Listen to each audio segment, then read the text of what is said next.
Hey, what's going on there, Buck Bros? Welcome back to our recorded session for our previews here at Buck Bros. I am Buck Bro Ryan, and I am joined with Buck Bro Bryce. This preview session, Bryce, going to be a little bit different. We're actually going to have our review of week 4 along with this one, as we weren't able to go live with you guys on Monday. We have a couple of, as you can see, Buck Bros out sick. So we're going to do something a little bit different here. We're going to start this session here with our game review of week 4. So Bryce, let's jump straight into it. The Bucks handed their first loss of the season at the hand of the defending Super Bowl champions, Eagles, 31-25. And the score seems a little closer at the end of it, but really not a very close contest as Bucks fans. So let's talk about the loss here and how we're coping as Bucks fans this week headed into next week. How did you like, or what didn't you like about the Eagles loss? Hey, broadcasters. Yeah, it's a little bit different here. We're missing two of the Buck Bros. Hope they're feeling better. So, like anything, you got to adapt just like a team does. And I think that was kind of what I took from this game was a tale of two halves. The first half was probably the worst football I've seen this team play in a long time on all sides of the ball. There was not one thing working for us in the first half. Started off with special teams miscue for the third straight game. Block punt leads to a touchdown for the Eagles. They get out ahead. Offense really couldn't move the ball very much in the first half against the Eagles defense. Baker really didn't have a whole lot of time to throw the ball. Obviously, we were missing Mike Evans, which impacted our passing game. The running lanes weren't really there. So it was a struggle on offense to sustain drives and move the ball. Then on the defensive side, for whatever reason, we continued to struggle first couple series of the game. The Eagles pretty much could do whatever they wanted to with us. Jalen Hurts kind of just broke contain all the time. He really hurt us with his legs. We couldn't get off the field on third downs, and they scored pretty easily. So, yeah, outside of seeing the longest field goal in the longest field goal in an outdoor venue in NFL history, there was not much to like about the first half. Then the second half came, and like I said, learned to adapt. Seemed like we made some really good adjustments in the second half. It was a totally different ball game. Started with the defense. They played pretty lights out. Now, there's some theory that the Eagles may have backed off knowing they had such a sizable lead, but I would seem to think that we really forced Jalen Hurts to have to throw the ball in the pocket and not let him scramble, and then, kind of stop the run, and that really led to an effective defense for us. Jalen Hurts has definitely always kind of struggled when he can't break contain and he has to rely on a third and long. That was when we did this preview of this game. That is where we thought we were going to have success, and they were able to do better at containing him in the pocket, and the defense played pretty good in the second half. Offense, again, kind of struggled, but we really hit two huge plays to keep us alive in the game. The long pass to Mika Ibuka, and then the long wheel route to Bucky to keep us in the game. And we were there. We were down one score with the ball at the Eagles 15-yard line with about 8 minutes to go. And unfortunately, the thing that killed us in the end were the turnovers. One questionable turnover by Bucky that led to a touchdown for the Eagles. And then obviously the bad Baker pass when it was 1st and 10. And that's one where you look and say, hey, Baker, sometimes I know you kind of live and die with Baker, right? Like, he's going to scramble around. He's going to try to make a play. And sometimes it comes out like, oh, an amazing play that he made. And then sometimes you get what you saw. He tries to make something happen and it's not there. And that's what he did. And it turned into an Eagles interception as we were trying to make a game of it. So all in all, I would say, obviously a tough loss. I knew this game was going to be kind of a measuring stick. Seems like we've got some ways to go to be a team that's really going to contend for a Super Bowl. I'm not saying that can't be this team this year, but when your measuring stick is a defending Super Bowl champions, and we struggled really pretty mightily out of the gate to even be competitive, that's an issue going forward. And I think they said that in the post game. This team's too talented to start off this slow each game. You keep putting yourself in the hole, and that's what's going to happen. Is at some point you can't always come back. Yeah, absolutely. Yeah, and I think this game was a great summary, let's say, of our first four games. So, I've got it broken down. The defense is reliable. You can rely on them to allow first drive touchdown, it seems like in every game. But then you can also rely on them to like make those first adjustments. To me, it seemed, you were talking about the adjustments at the half. It seems to me like when we were pressuring Jalen in the first half, he was getting able to get out to his hot reads. He knew exactly where to go to the ball as soon as he saw 5 or 6 man pressures.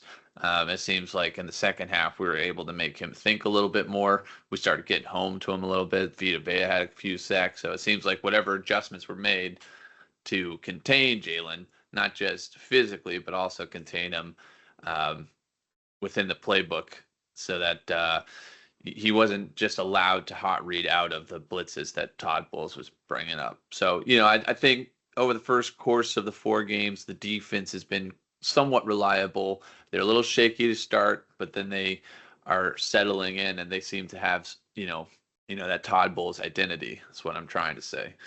The offense is a little concerning, disconcerting to me because, outside of those big plays, we really didn't see them methodically drive. And I think that's also something that we haven't really seen as much as we did last season with them.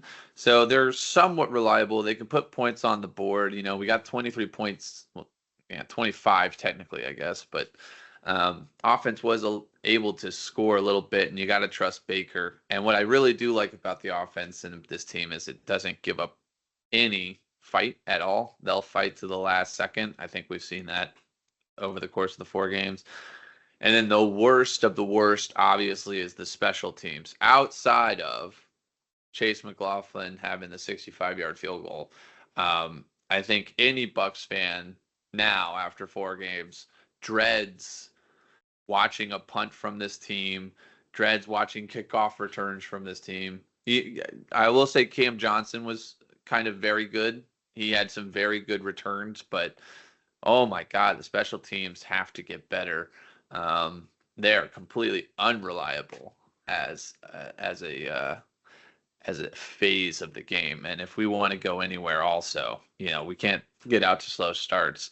And this time, it was special teams that definitely kind of sunk us. Yeah, and I think with the offense, you're probably going to see more of, and we have obviously a new offensive coordinator again this year, and I don't know if you can all I think Liam Cohen just had such an amazing ability to call the right play at the right time last year. That's hard to repeat. So I think what I was going to say is you might see this offense be a little bit more like it was under Dave Canales, where it will take some time for him, Josh Grizzard, to get a knack for calling the right play at the right time. I don't think he's been awful, but there are some things where I kind of look and say, okay, maybe you're showing tendencies that defensive coordinators are picking up on, because there are a couple plays that they called, and I think about the flea flicker, they weren't fooled at all, and that's one of those where you're hoping to catch them, right? And it's like, maybe that's just not the right time to do it. But, I digress. It's early in the season.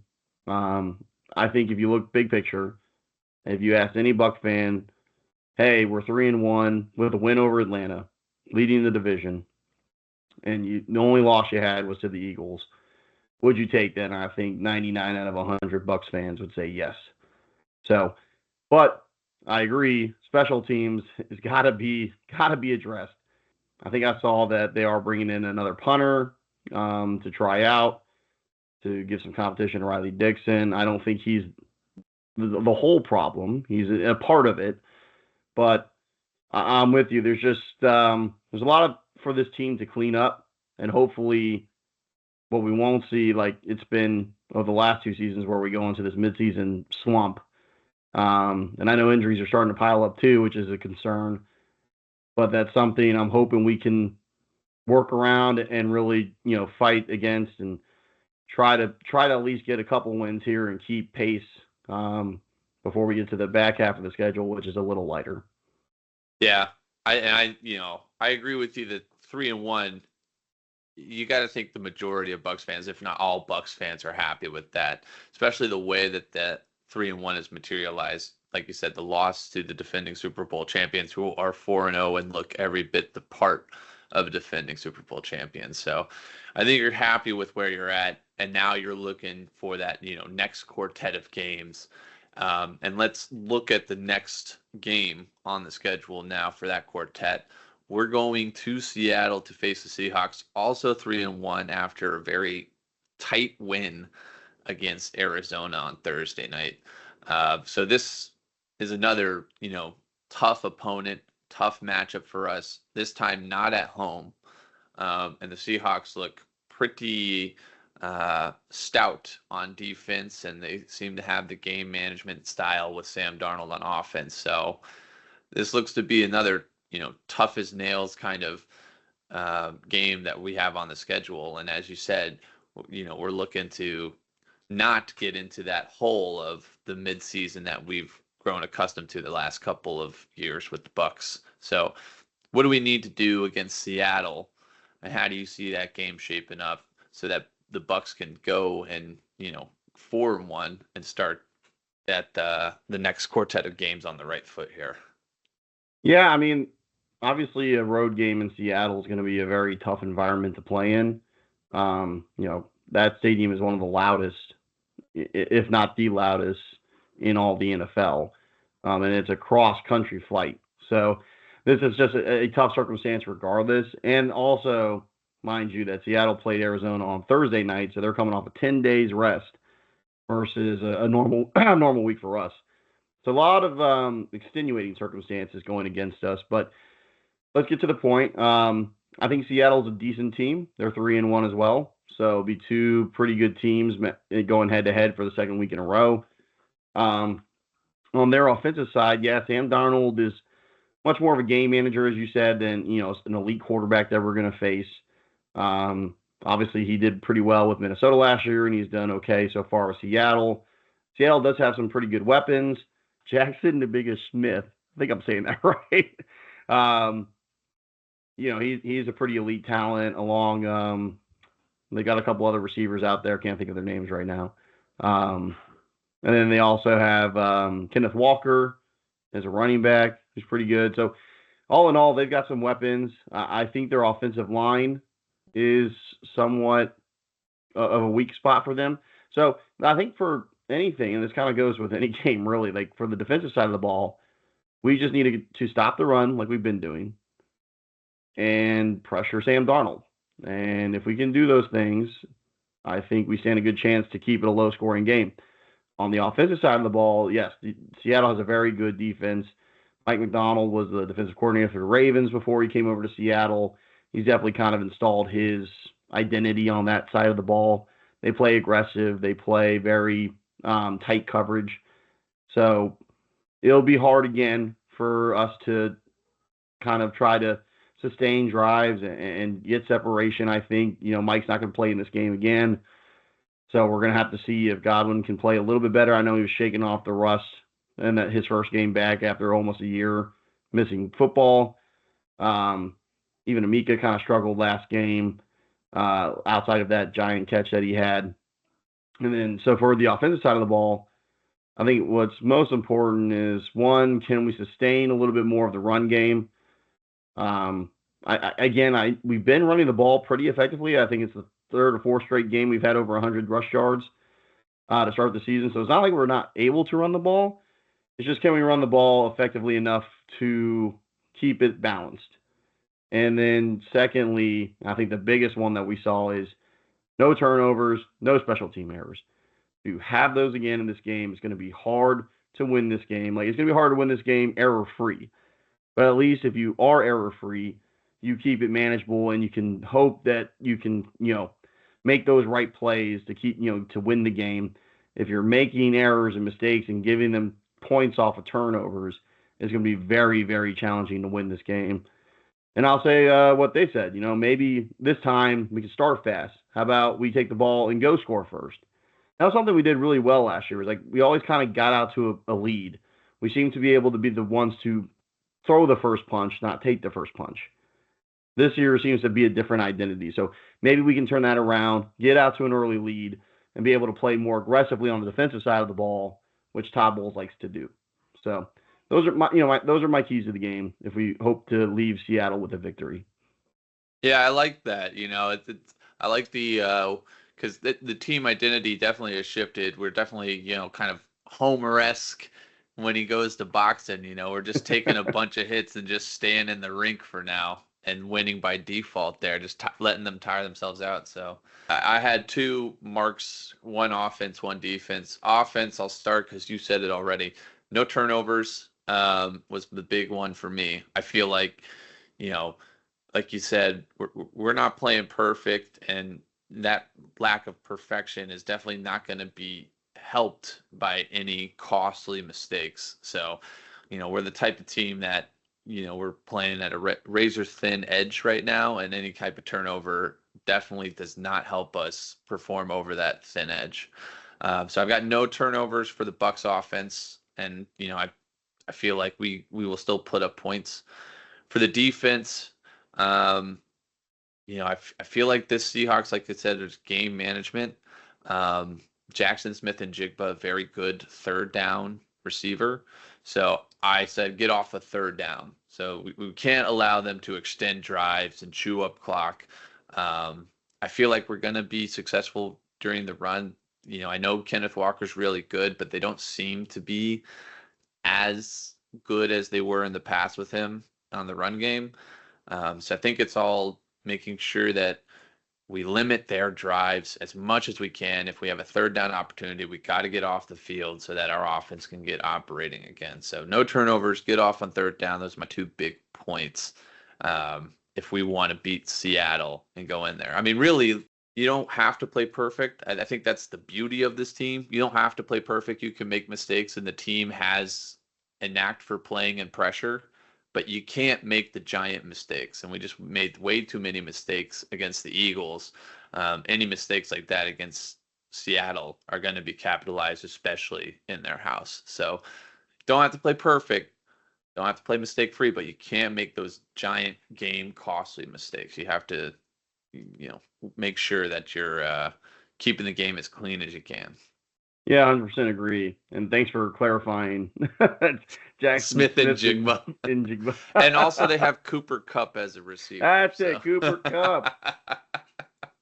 I even had him in fantasy in one league. I think I dropped him though because I was like, I don't need him. So I mean, he's definitely sure not won't be in my lineup this week anyway. So. Oh my God. Decisions. Unfortunately, this episode, fantasy, we will not be picking our fantasy players in this recording session. We will be picking them over the course of the week. So if you guys want to follow along for fantasy this week, make sure you follow us on Instagram at BuckBrosTB.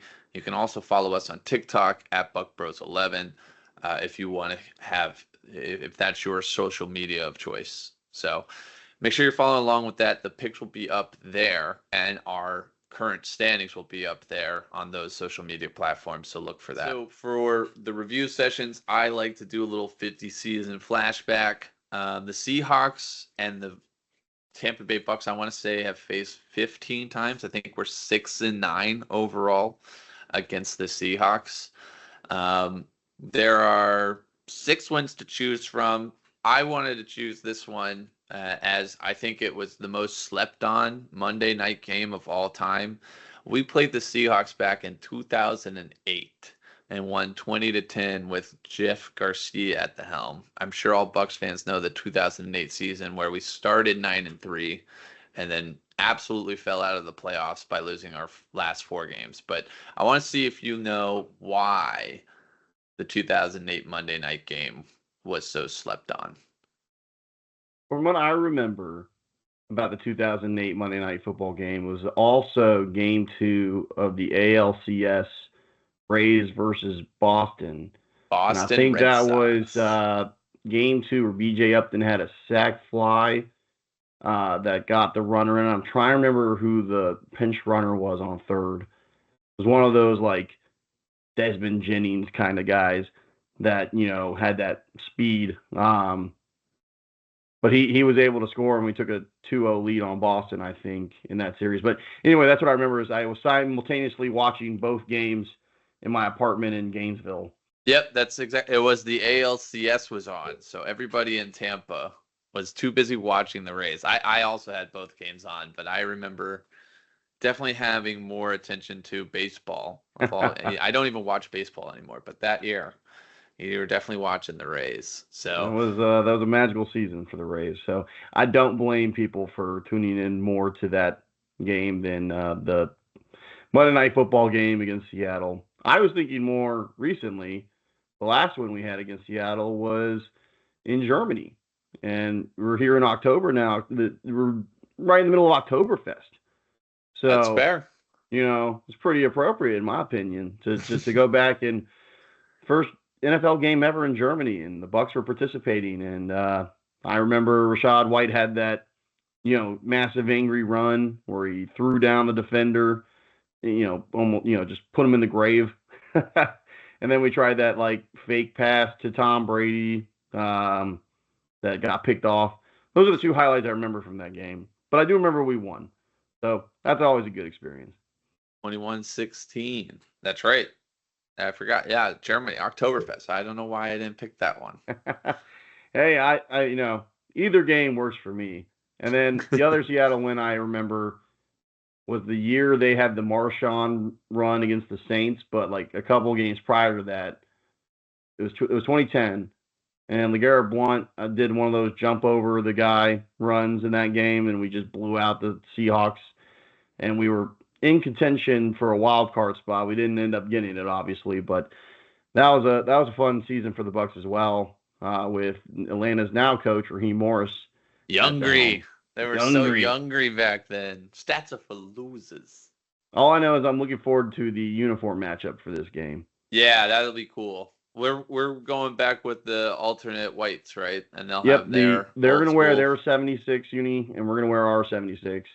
And if you've not seen Seattle's, it's pretty clean.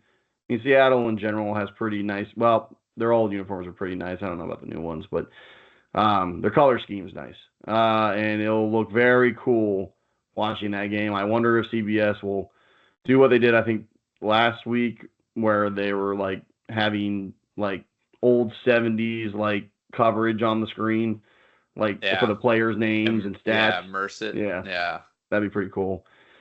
Yeah. Anyway, I will say for those listening, there is a potential for the game to be moved out of its spot due to the fact that the Mariners are going to play a division home game that same day.